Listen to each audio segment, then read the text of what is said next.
The Autism Research Institute relies on the generosity of donors like you to make this webcast possible.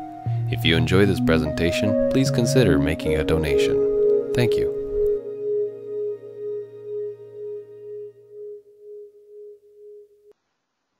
Vicki Kobliner is a registered dietitian and nutritionist with years of experience in applying a functional approach to nutrition. She develops individualized plans for clients which are designed to promote wellness, prevent disease, and rebalance underlying nutritional impairment. A key element of her approach is the optimization of digestive function.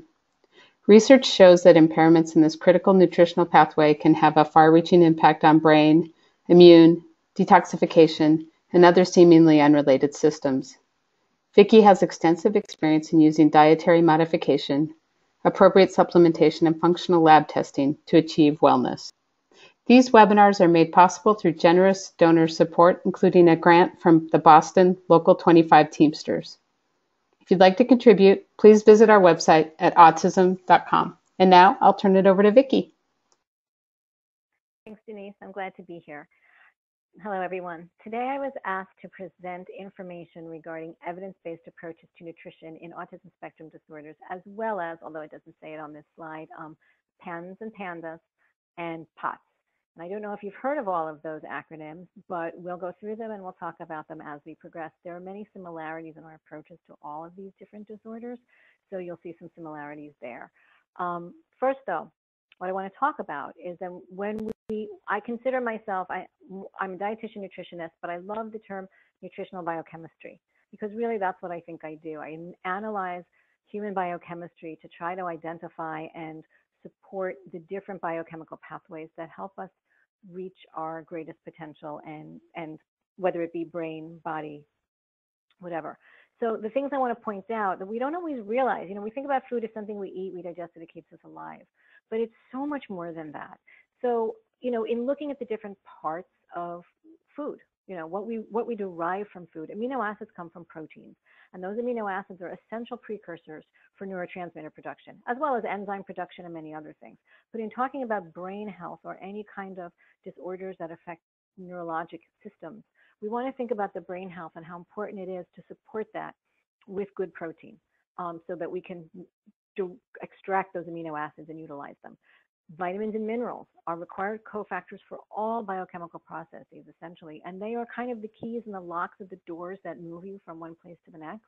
So if we don't have the right vitamins and minerals, either because we're not consuming them, or because we consume them but we're not able to break them down and extract them from our food, or because our issues are so, whether it's inflammation or something else, whether our biochemistry is so altered that we need a lot more of those than would be typical, we're going to have problems with the deficit between what we need and what we're actually getting. The microbiome, if you've not heard of that before, that's the good bacteria that lives in your gut, which we're learning more and more every day is so critical for normal brain function, as well as detoxification, immune function, etc. So getting that microbiome balanced is key to normal health. And we know that there is bidirectional communication between the gut and the brain. And actually, there's more communication from the gut to the brain than the other way around. So our gut tells our brain a lot of things. And if our gut is not functioning properly, that's going to affect our brain. Diet nutritional support can also modulate epigenetic triggers. So if we have changes in genes, some of you listening may have heard of something called the methyl tetrahydrofolate reductase enzyme, which is one that helps us make folic acid into a usable substrate, or folate, I should say. So if we have an alteration in that gene, we may not be as efficient at turning folate into this thing called methyl tetrahydrofolate. And if we can't do that, that's the active form, so we can't use our folate well enough. So looking at how we can support those kind of gene alterations is really an important part of nutritional biochemistry. And then we also know that chronic inflammation is implicated in lots of neurologic disorders, spectrum disorders, mood disorders, Parkinson's, all kinds of things. So when we can ameliorate inflammation with herbs and food and diet changes, then that becomes a powerful tool in our toolkit. And finally, things like mitochondrial dysfunction impact not only detoxification and inflammation and energy production, but things called reactive oxygen species and oxidative and nitrosative species, which are things that increase inflammation. So nutrition can affect all of these in a really positive way. Now, sadly, our typical American diet, I'm sure many of you know, goes by the acronym SAD. It is the standard American diet. It is kind of sad. We've seen a significant decline in fruit and vegetable intake over the past number of decades. And with that decline in fruit and vegetables is a decline in the vitamin and mineral cofactors that I was talking about that we need for normal health. We also see that since the 1940s, it's been a long time, but since the 1940s, we've gone from an average of approximately 2 pounds per person per year of added sugar in the diet to 152 pounds per person per year. That's a half a pound a day, almost, of added sugar. And that is wreaking havoc on our bodies and our nutritional status. It increases inflammation. It increases our need for B vitamins and magnesium, which could be better used elsewhere. It also reduces something called BDNF, which is brain-derived neurotrophic factor, which has a lot to do with how our brain functions. So that increase in sugar is a big problem, and it's one that we've all kind of become accustomed to, and I don't think we think about it as much as we should, but it's very important. We also see a decline in fish intake and those important omega-3s that come with it. We don't have adequate fiber because fiber is found in things like fruits and vegetables and not really found in processed foods, and not in sugar. So as we've gone up on the sugar and processed foods and down in the fruits and vegetables, we're seeing a real deficit in fiber, and fiber really helps support that good bacteria, as well as helps with bowel issues like constipation and diarrhea. So fiber is really critically important, and we're not getting enough of it. Finally, as I mentioned, increased consumption of refined and processed foods are changing not only the level of nutritional quality of our food, but also it's impacting that lack of fiber. What I'm going to talk about in terms of evidence-based approaches to autism today is a particular study that I just absolutely love. It's by Jim Adams as well as a group of others. It looked at a 12-month study that included both diet changes and nutritional supplement interventions in a group of children on the spectrum compared to controls. And the results were really wonderful. So I want to talk about that study today because it's, number one, if it's an open access study, you guys can all find it and read it, and it has such great reviews of all the different pieces of nutrition that affect autism, and it's also a beautiful study in and of itself. So what they say in the study is that many studies have demonstrated that children with ASD and adults with ASD often have significant nutritional deficiencies, metabolic imbalances, digestive problems. Several nutritional dietary treatment studies have demonstrated benefit in treating these underlying conditions. So that's what their study aimed to do. Try these nutritional and dietary treatments and then see what the results were. So the goals of nutritional intervention, just to lay the foundation for this, is to repair what's problematic. And we look at this in terms of the gut a lot, but it also works for a lot of other things too. First thing we want to do is remove things that are problematic. Remove stressors, whether they be toxins, chemicals, infectious agents, bad bacteria, anything, artificial ingredients, anything that's negatively affecting health. Then we want to replace the things that might be missing, that aren't working right, like maybe our digestive enzymes aren't active enough, so it's affecting our ability to digest. We want to add back nutrient-dense healing foods and get those nutrient cofactors back into the body. Reinoculating is really a gut-focused intervention that looks at getting good bacteria to flourish, either by using probiotic foods or supplements, and really helping to enrich the microbiome. We also want to repair. So, when we have intestinal inflammation, when we have cellular damage, that inflammation and those reactive oxygen species, we see damage to the cells, whether they be the intestinal cells or cells in the rest of the body. So we want to repair them, and we repair them by supplying those nutrients that act as, that do repair cells, such as zinc, magnesium, B vitamins, antioxidants, etc. And then finally, rebalancing, paying attention to the balance both in our life, whether it's lifestyle choices like enough sleep, reduction in EMFs, adequate exercise, but also looking at rebalancing the gut flora and the quality and quantity of nutrients in the diet. So when we don't have good nutrition, our whole body is affected. Our neurologic system is affected, our gastrointestinal system is affected, immune system, detoxification, mitochondrial function, again, those little energy producing engines of our cells are affected, and a pathway is called methylation and transsulfuration, which I'll talk about a little more, but that has to do with that MTHFR enzyme gene. And all of those are affected, and all of those impact kids on the spectrum, as well as kids with things like POTS and PANS. So this is Jim, it's not just Jim's study, but he was the lead author. And these are the people who actually participated in it, many of whom I know, all of whom are very highly competent and really honorable people who are doing their best to help people on the spectrum. So it's a beautiful trial, as I said, and these are the people that are responsible for it. So the study design was basically what we call randomized, single-blind, placebo-controlled study, which means that they took people and they randomized them to certain interventions, which means you weren't selected for a certain reason. It was just a random selection.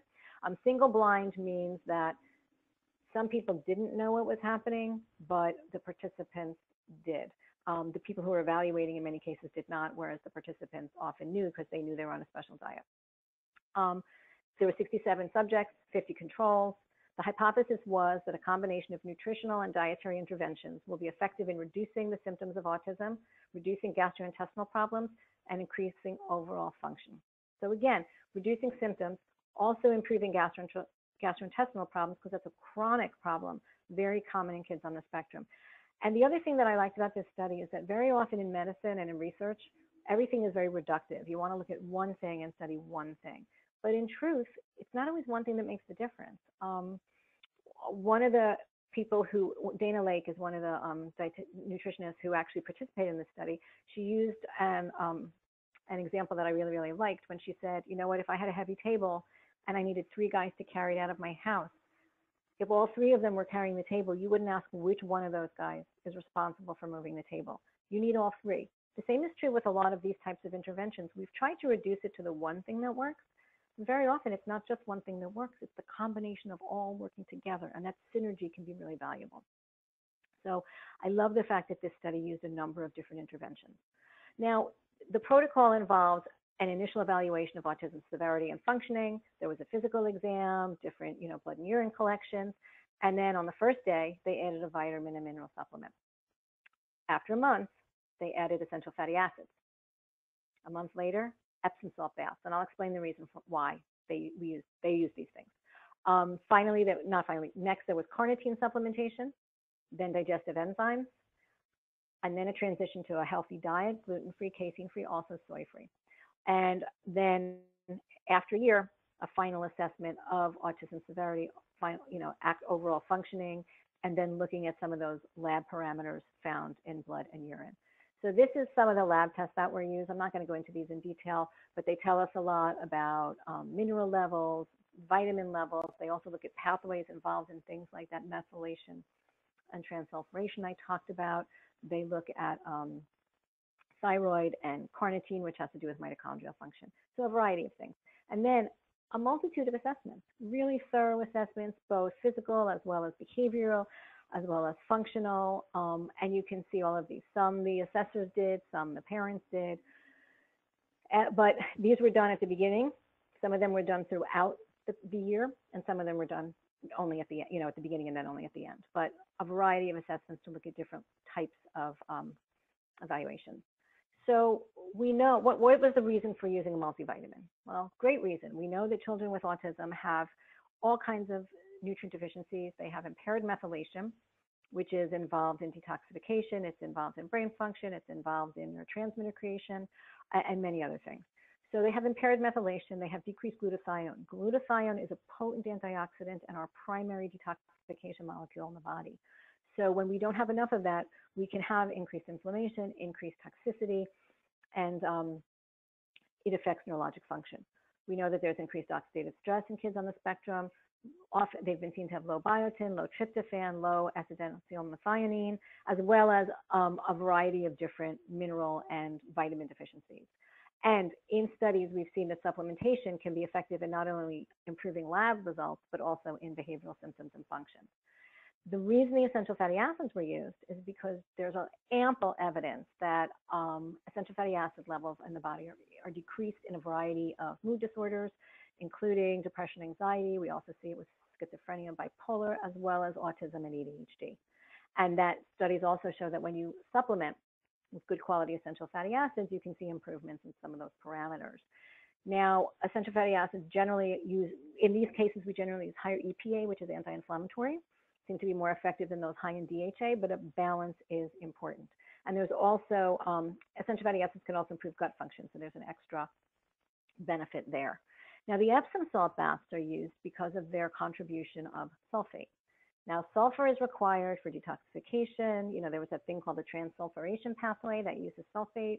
It's required for detoxification.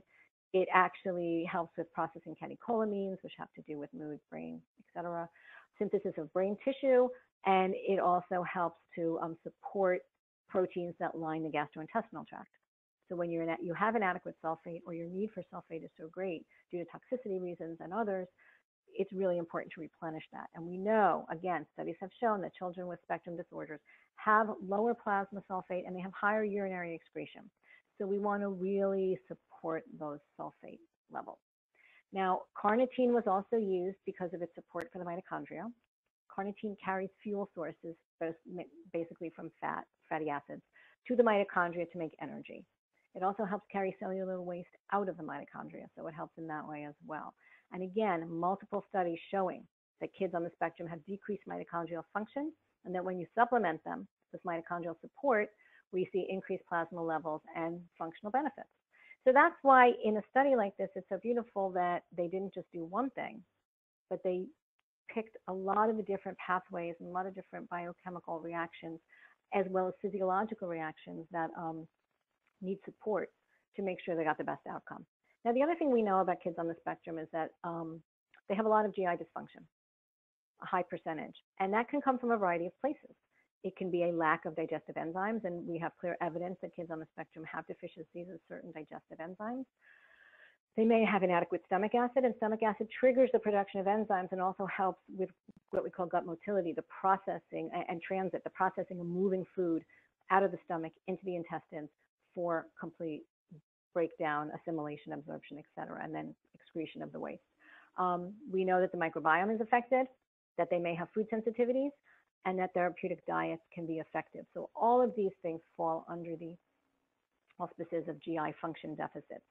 We know that kids on the spectrum have chronic constipation, diarrhea, abdominal pain, gastrointestinal inflammation, and again, these things are correlated with the severity of ASD. So if we can improve gut function by supporting all the things I mentioned above, we see benefits. So what do digestive enzymes do? They break down the ingested food into molecules that are small enough to be absorbed and utilized. That you can, if you don't produce enough digestive enzymes in your body, and remember, acid activates many of those, so sometimes low acid is problematic, but you can also add digestive enzymes as a supplement, and they have been shown to improve both symptoms and behavior. We also know that food allergies and sensitivities can cause inflammation, and they can affect behavior, and we see a high incidence of that in kids on the spectrum. Lack of stomach acid, as I mentioned, impairs our activation of enzymes. It's implicated in reflux. So if your child has reflux, very often what's going to happen is you're going to be prescribed, or he or she is going to be prescribed a medication, possibly a PPI, which is a proton pump inhibitor. That's designed to actually reduce stomach acid, with the thought that if you're having reflux and it's burning you, it's because there's too much acid. But truth be told, sometimes it's because there's not enough stomach acid, and if there's not enough stomach acid to activate the enzyme, you're going to have impaired gut motility. The food's not going to move out of your stomach, and it's going to reflux back up. So and that's where you're also going to have problems with activating your digestive enzymes. So very often, actually adding stomach acid may be a more prudent choice than starting to reduce stomach acid. And in addition, those medications have been shown to reduce B vitamin status, and we know that our kids on the spectrum often have impaired B vitamin status.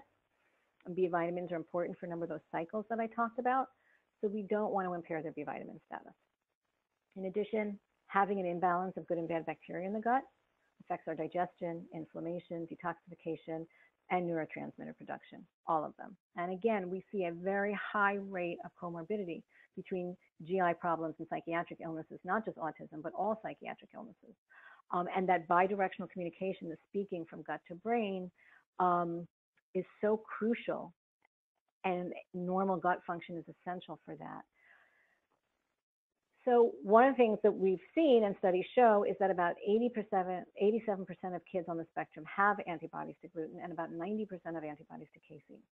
So removing those from the diet can be powerfully effective in helping increasing function. The interesting thing here is that there's been a number of studies that were done with gluten casein-free diets in kids on the spectrum. Some of them have said that, shown no benefit. But one of the pieces to this puzzle is that it's prudent when you do a study removing gluten and casein to do it with kids who have GI distress.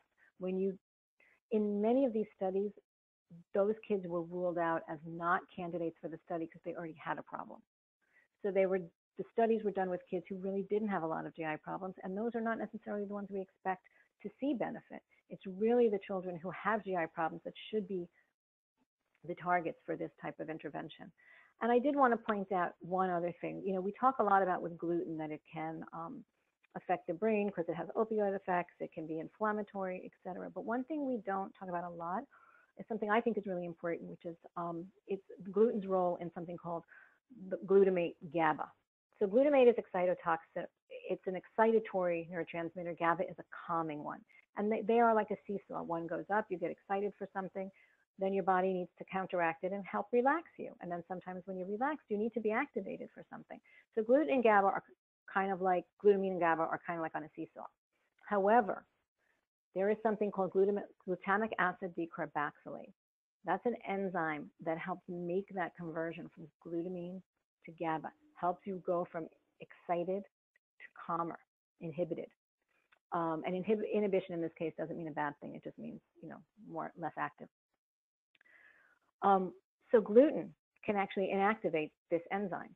So if we inactivate the enzyme, we're trapped in an excited state with little ability to move towards that inhibited, calmer, more relaxed state. So that's another reason why gluten may be a problem. So I mentioned methylation transsulfuration and folate and BH4. All of those are part of this series of pathways. They're like cogs in a wheel, and one turns, and then it turns the next one, and it turns the next one, and they're all linked to each other.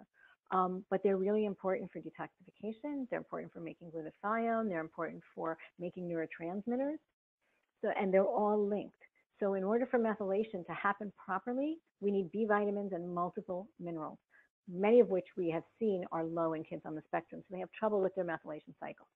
Then if they have trouble with their methylation cycle, they have trouble with transsulfuration. That also requires B vitamins, a number of different minerals, and that's where the glutathione is impacted. Now, the folate cycle is also dependent upon methylation cycle processing to make the good active NTHF form of folate that we use. And again, folate cycle is B vitamin dependent. And BH4 is another compound that's necessary for making serotonin and dopamine. And those two are, to make BH4, you actually need the folate cycle to work properly. So all of these things are intimately linked and all work together, but they're all dependent on these nutrient cofactors. So this is a very pretty picture that you will not be tested. You don't have to memorize it, but this is your yep, there you go. This is your methylation cycle. Here's your folate cycle. Here's the serotonin, BH4, the serotonin dopamine, and here is transsulfuration. So it's all very complicated, but you can notice, you need magnesium here, you need B12 here, you need zinc here, B6 here. So many different nutrients are required and essential, and that's where we want to provide support. So as we saw in the study, the first thing they did for the first month was a multivitamin. This is what's in the multivitamin. Obviously, I don't expect anybody to read this, but it's very complete. It has a lot of great nutrients in quantities that are more therapeutic. They're not like your little, children's multi that you buy in your local store. These have therapeutic quantities of many nutrients in it, including things like zinc. We just saw that zinc was necessary for that methylation cycle. It includes lots of magnesium, which we also see depleted in kids on the spectrum. It has vitamin D. Again, there's a lot of studies that show that high doses of vitamin D are really critical for normal functioning, well as B vitamins and many other things. So it's a really comprehensive multivitamin designed specifically for kids on the spectrum. And good quality, hypoallergenic, great. So the B vitamins, why do we need them? I just want to reiterate because they are so important. You saw the cycles. They're essential for those pathways, methylation, transsulfuration, and folate cycle. They're required for making those neurotransmitters. We need them for energy production. They are depleted by stress and by sugar intake. And they require activation by gastric acid. So again, if we have a problem with dysfunctional acid levels in the gut, we're going to have trouble accessing those B vitamins. So providing B vitamin support as part of that multivitamin is very important. The next thing was the Epsom salt bath because they provide sulfate. And we talked about sulfate, its importance in transsulfuration as well as other processes. We see that Epsom salt baths can raise plasma sulfate levels, and the magnesium is very calming and necessary for many, many reactions. So Epsom salt baths are beautiful. You can take them before bed. They're very relaxing and calming. You don't have to swallow them.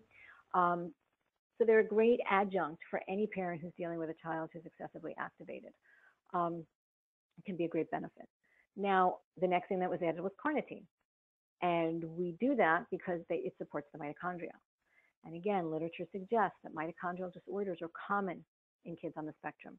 And that what we call mitochondrial cocktails sometimes include things like B vitamins, minerals, CoQ10, essential fatty acids, and carnitine. Now, the B vitamins and the minerals were already in the multivitamin, as well as, I believe, some CoQ10. We were already giving essential fatty acids, so the carnitine is something that we wanted to, that they added. Finally, the digestive enzymes, because we know that kids on the spectrum may not have adequately functioning or adequate amounts of digestive enzymes, and we want to support that digestive process. This was the formula for the digestive enzyme that was added. And the last thing was the diet, the change in diet. And again, it was gluten-free, dairy-free, soy-free. The goal was adequate intake of a variety of vegetables, including leafy greens, which provide all sorts of nutrients, and fruit. Fruit was not excluded. Some people are worried about fruit and sugar, but fruit comes in a package rich with fiber and nutrients. We don't necessarily want to remove it unless there's a specific reason to. Adequate protein, both in quality and intake. Adequate but not excessive calories. Minimal consumption of junk foods, processed, carbohydrate rich, poorly nutrient poor. Those are the things we don't want to consume too much of. Healthy, gluten-free, casein-free, soy-free, without or avoidance. It wasn't completely removed, but avoidance of artificial flavors, colors, and preservatives. So in terms of PANDAS, what we see is the presence of clinically significant obsessions, compulsions, tics, could be disordered eating. Some kids become anorexic their food either because it has germs or they think there's something wrong with it or it's going to make them choke. There are many kids might have disordered eating based on this. One of the things that distinguishes it is an abrupt onset of symptoms or a relapsing and remitting course of symptom severity. And usually that's correlated to some sort of trauma, whether it be infection or some sort of stressor in the body, etc. It's often found prepubertally, and it's associated with other neuropsychiatric symptoms such as ADHD, separation anxiety, bedwetting, developmental regressions. All of those can be hallmarks of an onset of PANDAS. The PANDAS, as I said, is associated with stress. Many of the others are not. And then you rule it out if the symptoms are not better explained by other disorders, classical like Tourette's, or there's something called Sydenham's chorea. If those are not the disorders, then you want to start looking at these. So the PANS treatment protocol is one that includes three things. Antimicrobial treatment to get rid of whatever is the infectious agent. Immunomodulatory treatment, that means modulating the immune system to reduce inflammation. And then psychotherapeutic treatment, what generally CBT, cognitive behavioral therapy, is very helpful for this. But what you're going to see is that a lot of the interventions that we use for this are ones that are equally applicable to autism. And that a lot of the autism interventions are equally applicable here because in all cases, we're trying to normalize, get rid of infections, normalize the microbiome, reduce inflammation, and they all work the same way. So we can use a lot of the same modalities for all. So what guides our treatment here when it comes to PAMS is that we need to treat the symptoms. And again, sometimes, those can often use psychoactive medications, but we also need to use behavioral interventions.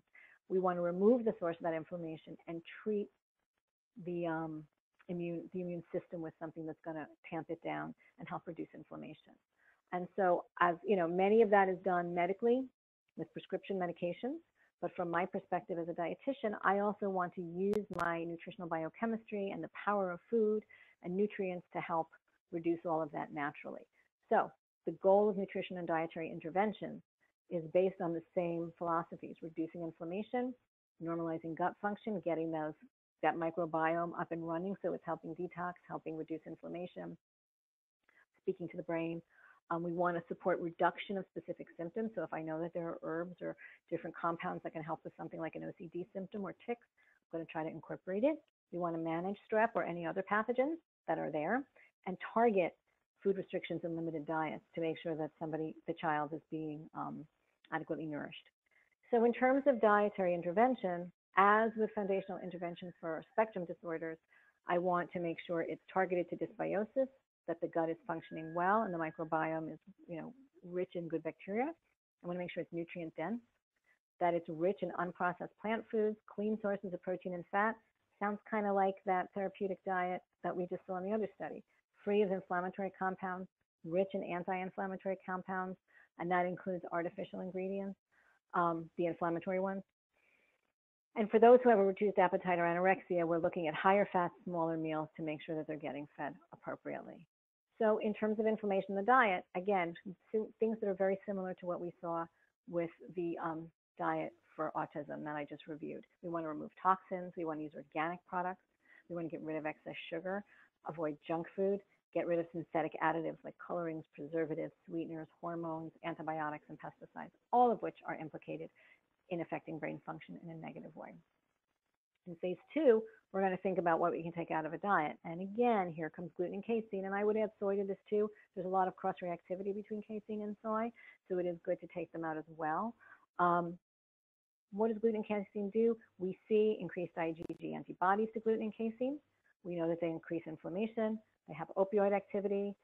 They're also high in compounds called FODMAPs and oxalates and lectins, all of which can be inflammatory and cause both digestive problems as well as other problems. And as I mentioned, gluten interferes with glutamate decarboxylase. And we also know that milk protein is correlated with autoimmune diseases. So we want to get rid of those. And I'm not going to go into the diet details because that's really not what this is about, but it is important to change the diet therapeutically. Now, the other thing we do in this case, if we're looking at pandas with the strep component, we want to do things that get rid of strep. So that might be using xylitol, which has been shown to decrease strep in the mouth and improve dental caries. I use it instead of fluoride because fluoride can be neurotoxic, whereas xylitol actually can kill bacteria and also have a positive effect. There's something else. It's actually a strep strain that's, kind of like the Wizard of Oz, the Good Witch and the Bad Witch. This is a good strep strain that kills the bad strep strains. It's called Bliss K12. It actually tastes a bit sweet, and you take it as a lozenge, and it can also help kill strep in the oral cavity so that you can help to prophylactically avoid recurrent infections. And one of the questions I get asked a lot is whether if you're doing this kind of a protocol and you need probiotics because you're trying to support your good bacteria, many probiotics come with a strain called Strep thermophilus. Technically, and from a research standpoint, there is no evidence that Strep thermophilus in a probiotic has anything to do with the type of strep that we see causes pandas. So technically, the answer should be it's fine. However, anecdotally, I've had numerous clients as well as other people, colleagues have also said the same, that do not seem to do well with strep strains of probiotics. So my recommendation is generally to avoid them in your probiotic mix. Other interventions that help with pandas and PAMs are vitamin D, because it's going to help to reduce infections, and it also helps downregulate the immune system. Ibuprofen can help with inflammation as well. Alkalinizing. Alkalinizing is changing the acid-alkaline balance of your body. And the things that's great for alkalinization are things like vegetables. The things that are not so great for alkalinization are things like sugar. They make you more acid. So again, the same kind of diet concepts work in a variety of different ways. Probiotics, can't speak enough about them and their importance in helping normalize the microbiome. Fermented, if you're not going to take a supplement or to support your supplement as an adjunct, lacto-fermented foods are great. And those are not, sauerkraut is a fermented food. Those tangy types of foods are fermented foods. But it's not like, going to the grocery store and buying a jar of elastic pickles. They have not been fermented. They're just dipped in vinegar and brined, essentially. You want something called lacto-fermented, where they actually produce their own good bacteria. And that can be really helpful at recolonizing the gut. Most traditional communities and cultures use some sort of fermented food. We're one of the few who doesn't. And prebiotics, they help the good bacteria grow. So there are some foods that are prebiotic foods. Jerusalem artichoke is one very well-known one.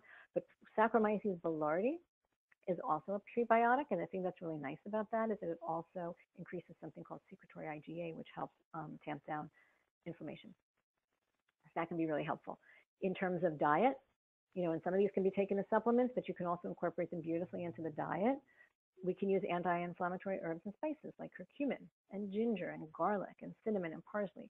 They all help bring inflammation down. And then there are other herbs that actually kill germs, antimicrobial herbs, which are used in all kinds of cultures all over the world because it helps preserve the food. Oregano, cinnamon, garlic, rosemary, berberine, grapefruit seed, olive leaf extract, all of those can be really helpful. Thyme, usnea, and neem are herbs that also have been shown to be quite effective against strep, particularly. And then for those who are struggling with low appetite or some anorexia, things like spearmint, peppermint, bittermelon, and barberry are good appetite stimulants. So you can try to incorporate those as well. But all of these are great both as a supplement or used in food. Now, in particular, as we said, with some of these disorders, you're going to see things like onset of OCD symptoms. So what can we do for those? Multi-mineral compounds have been shown to help with OCD.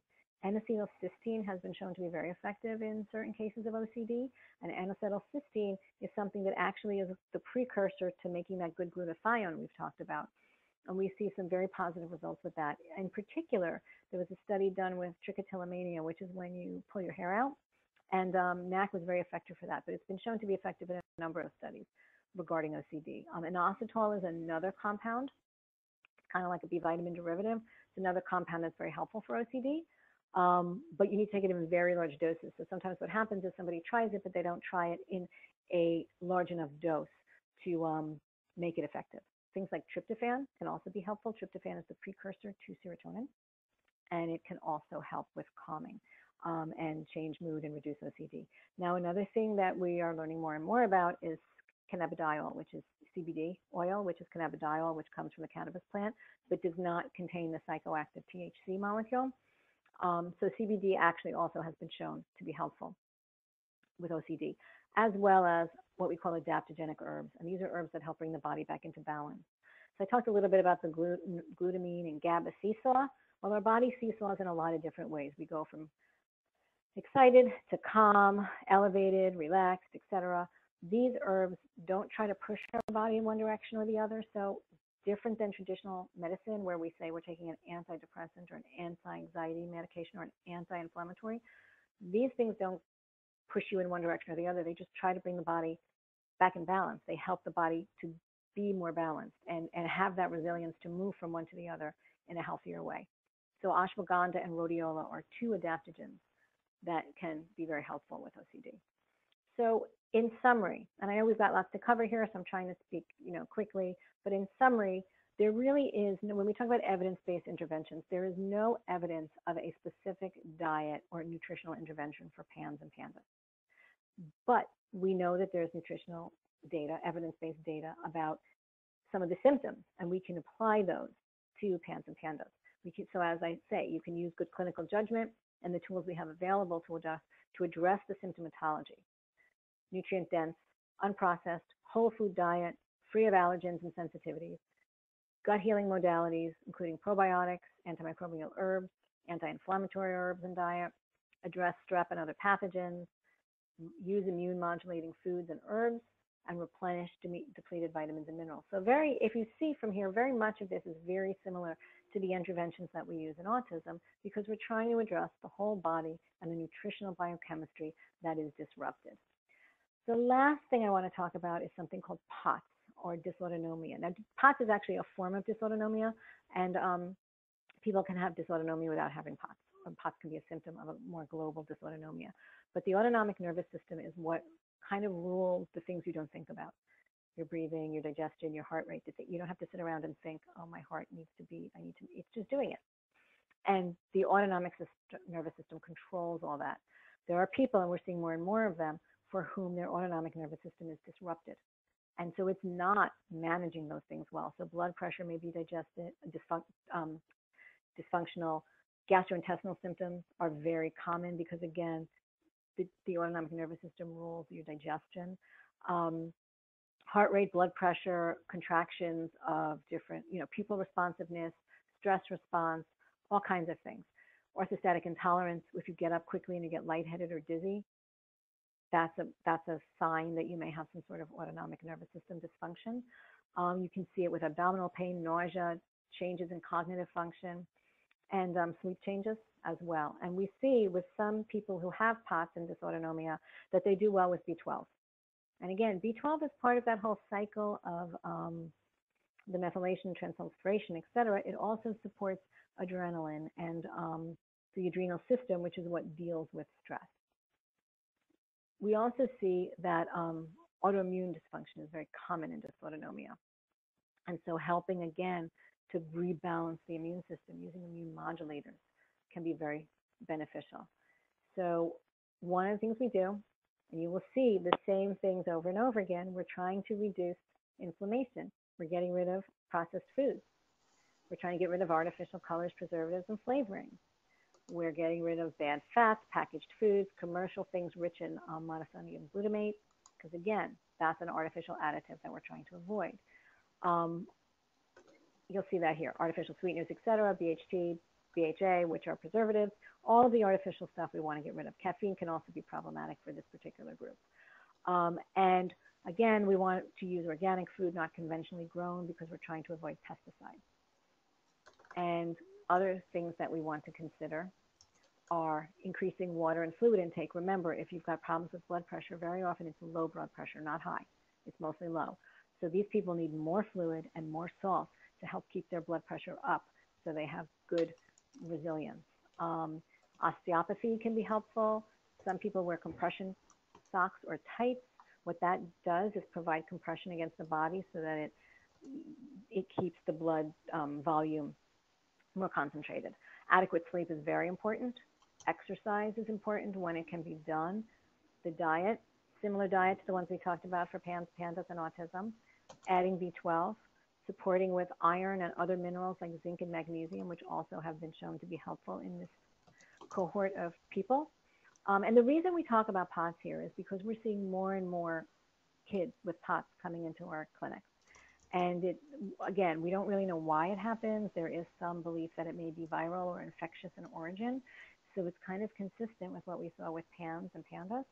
And much of it can be treated in a similar fashion. Again, antioxidant support like glutathione and NAC can be really, really helpful for this cohort of kids, as with probiotics. So one of the things I want to end with here is just a caution. Because I talk a lot about taking out foods. I talk about adding supplements. We talk about changing diets, gluten-free, dairy-free, anti-inflammatory, this, that, and the other. But there is a balance between how much we can remove before we limit nutrient density. And we have to think very carefully about what food we remove and how do we replace the nutrients that may have been in it. Because when we have a diet that has a lot of food removed, it may be lower in inflammatory compounds, but it's also going to have lower nutrient density. If we don't take out enough, if we don't modulate the diet well enough, we may have more nutrient density, but we may also have higher inflammation. And the truth be told, for many people following a typical American diet, they may have lots of different foods in it that are inflammatory, and it's still not nutrient dense. So by getting out the processed foods, we're lowering the inflammation and actually helping nutrient density. That's the goal. But we just want to be careful about over restriction, because I've seen that in too many kids, and it is a concern. So finally, I'd like to end this by just putting this visual in your mind. Which leg is holding up this chair? If you have a child who's ill with a chronic illness, you've been to many, many doctors, you've tried many different therapies. Hopefully, if you're, and if you're on this webinar, you're exposed and aware of lifestyle changes like sleep and exercise and social, like EMFs, screens and things like that, and how they affect health and the brain, as well as nutrition. But each one of these is a different leg. And I would challenge any of you to pull out one of these legs or ignore one of these legs and still sit in that chair. So I think it's important that if you're really trying to heal, we need to use all of these things. And using those evidence-based approaches to help enhance your child's nutrition is a really key component to the whole picture. Thank you. Okay, great. Well, Vicki, we've got some questions, as we always do. So thanks for that great presentation. I know you integrated a lot of new information, so I really appreciate you making time to do that. It was a lot. Yeah, well, there's a lot of new stuff coming out, especially in this area. So, and thanks for adding the bits about POTS and PANS and PANDAS as well. So lots of questions. One particular question people were asking about, you talked about using multivitamins and vitamins to supplement. And I know you've talked about this a lot, but it's always nice to touch on it. What's a good way for a parent who maybe they're not working with a nutritionist yet, but they're trying to select a multivitamin to give a try? What are they looking for? I mean, you talked a lot about nutrient density and balancing that with what they're eating. So where might they start? What I would suggest is, ideally, if you could work with a dietitian or nutritionist, that's great. But if you don't have that access, there are a number of very good quality companies that are targeting kids on the spectrum. And they often have the word spectrum in them. Now, some are better than others. I would use something like, the one that you saw here is a good guide. It's a very nice combination. You can see the ingredients in it. You can find one that has similar ingredients. And I don't know if I'm allowed to say brands on here, but there's a number of different brands that are what we call professional line brands. And I am very, very cautious about supplements. I say this every time. I don't know if any of you have heard me lecture before, but I repeat myself a lot when it comes to supplements because it is the Wild West in our country in terms of supplements. They are not regulated in any way. You can buy a supplement, at the local grocery store or drugstore or online, which from one of these big third-party online retailers who shall remain nameless. I really think that's not a good move.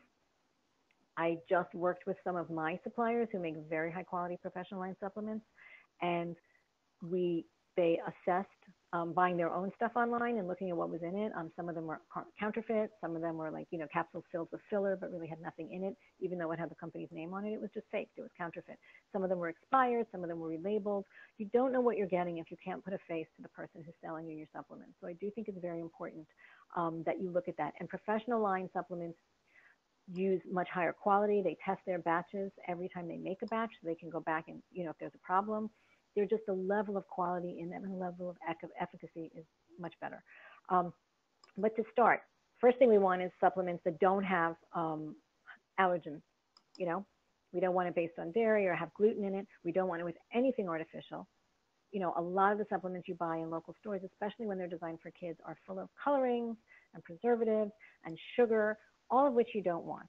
So the first thing is make it a good, clean product.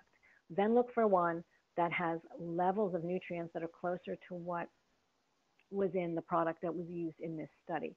And there are, like I said, a number of good quality companies that have spectrum-based multivitamins. And if people want to email me offline, I'm happy to tell them a few of the names, and that's fine. But that's what I would look for, something that has high Bs, is rich in magnesium and zinc, has potentially, I don't necessarily use something that has the mitochondrial support in it because that can come separately, and sometimes you have to take too many multivitamins, but there's too much of it. One of the problems with multivitamins, by the way, is that calcium is a very big pill. It's a very big molecule.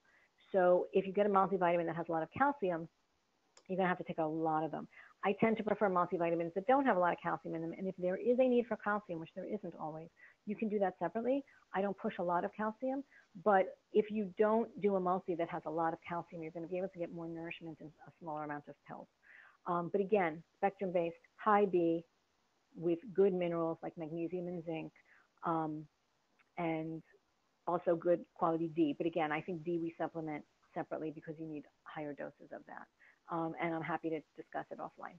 Okay, and can you give your email address so people can contact you? Oh, VICKI at HOLCARE nutrition.com. Okay, great. Thanks for doing that. And I think that was on your opening slide too. So if anybody's trying to reach her and I think my website is there, and you can easily find my email from the website link. Okay, great. Thanks for that. Lots of questions. One is about rhodiola. Does that need to be avoided by people who have maybe bipolar or another comorbid diagnosis? It's a good question. I am careful with it. It might not be the first thing I would choose.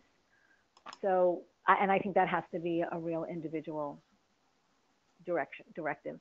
Got it. So they'd want to make sure that they're working with a clinician who would Somebody. be able to evaluate that. Okay, so another question is about getting a diagnosis of dysautonomia. So who actually diagnoses that? Would that be a medical doctor or a psychologist? Welcome to the world of medical care. So because POTS affects so many things, blood pressure is linked to the heart, fainting, which is a very common problem with dysautonomia, especially POTS, is considered, could be neurologic. The gastrointestinal problems. You will be, very often parents have gone to a neurologist, a cardiologist, a psychiatrist, a gastroenterologist, an endocrinologist, because the symptoms are so similar to so many different things. There are POTS clinics in this country. And I think if you really think your child may have POTS, you need to go to a POTS clinic, because I can tell you that I know people who've actually gone to a neurologist and said, I think my child has POTS. And the neurologist said, no, they don't, because of X, Y, or Z. And then it turned out that they went to a POTS clinic and they said yes. And then again, it may not be specifically POTS, maybe dysautonomia of a different type. But I really think you need to go to a POTS clinic or someone who is really expert in it to be able to identify that. Children's Hospital of Philadelphia has a POTS clinic. The Mayo Clinic has one. There's a couple in Texas. So and they have a list. The Dysautonomia International is a website that has a list of physicians who actually are familiar with these disorders. It's not an endorsement of every one. Some are better than others, but in general, that's a good place to start, is with Dysautonomia International, to look and even look at the listservs and the parent checks and see what's there. But I would go to somebody who you already know has experience in dysautonomia. Okay. Unrelated to that, but related to what you were talking about with herbal supplements, they're asking about boosting appetite. So I know you mentioned, I think, berberry and mint. Are there other things that they can do to try to increase appetite? Yeah. I tend not to fill up on fluid. That's one thing that can be problematic. You can use digestive bitters, also help with appetite, and those are digestive bitters. They're herbs, and you can find them, good quality herbs that are good for that. Lacto-fermented foods can help with appetite. Very often things that are tangy or bitter are actually going to induce you to want to eat more. The other thing I don't do is drink a lot before meals, because that actually can, fill you up.